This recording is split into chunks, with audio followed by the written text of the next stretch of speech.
Над 40% од младите во Македонија до 18 години пушат цигари. Дел од нив се и на 13 годишна возраст. Алармантната статистика, која вбројува земјата со највисока стапка на пушење, ја објави аналитика Think Tank, независна институција за истражување на јавни политики. Едукацијата и превенцијата во образовниот систем е првиот чекор кој како општество треба да се преземе.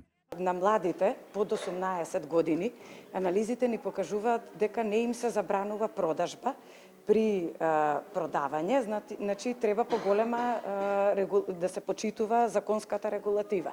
Понатаму, ако сакаме да ја гледаме и фискалната страна, значи добро е и да се зголема цените на овие нови производи што фактички ги користат најмногу младите сега.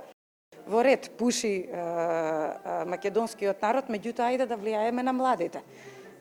Да бидеме позитивен пример, тие да не почнуваат со овие лоши навики, а поготово па не да имаат представа дека новите производи што ни се нудат на пазарот, нели електронските, овие што се на загревање, дека се некоја безбедна варијанта која што нема да им пречи.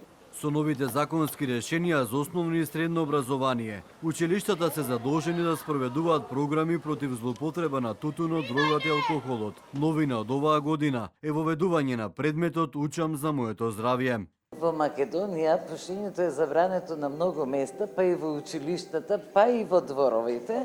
Затоа велам треба да влијаеме на свеста за здравјето на децата, еве и да го занемариме економскиот ефект, мора да влијаеме на свеста за здравјето, за тие да почнат да го спроведуваат законот. Понекогаш велиме дека наставниците треба се да спроведат, но не можно е во училиште од 500 деца да видите дали некој дете баш во дворот пуши, и затоа овие програми за тие самите да одлучат да се грижат за своето здравје. Според статистиката на Институтот за јавно здравје, 45,4% од граѓаните се активни пушачи. Тоа е значително повеќе од регионот за Европа кој изнесува 25%. Според Светската здравствена организација пак, трошоците за цигари изнесуваат 38 милиарди денари годишно, што е црвен аларм за преземање итни мерки за намалување на оваа загуба.